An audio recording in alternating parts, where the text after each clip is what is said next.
Hello दोस्तों, नमस्ते। हम पूरम ऑफिशियल आप सबका स्वागत वंदन अभिनंदन करते हैं भैया। हम नंदनी लोग गीत तो आप सभी कैसे हैं? हम उम्मीद करते हैं आप सभी अच्छे ही हैं। हम आप सबकी तरह की बहुत ही प्यारा सोहर गीत लेके हैं कृष्ण जन्माष्टमी पर। तो आप सबका हमारा सोहर गीत कैसे लगा कमेंट करके बताओ जी भैया। बहुत गर्मी है, फिर गला सही कम चलता है और आप फिर सुना जाइए जैसे भी लागे कमेंट करके बताओ जाइए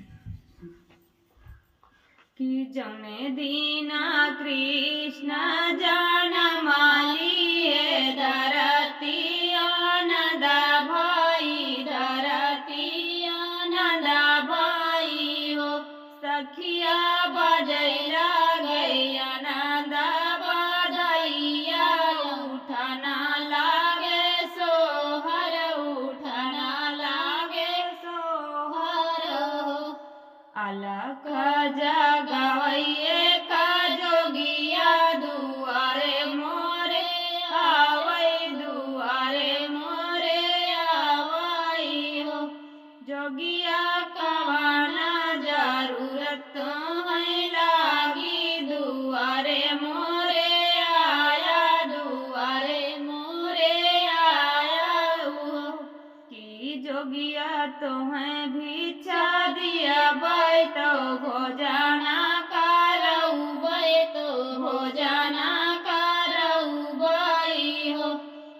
मोरे जोगिया तो है दे भाई कंचना सोना माया गना मोरे छोड़ाया, गना मोरा छोड़ायू नहीं ले भाई हमारा भिक्षा, नाहिया भोजन करबै, नाहिया भोजन करबै हो।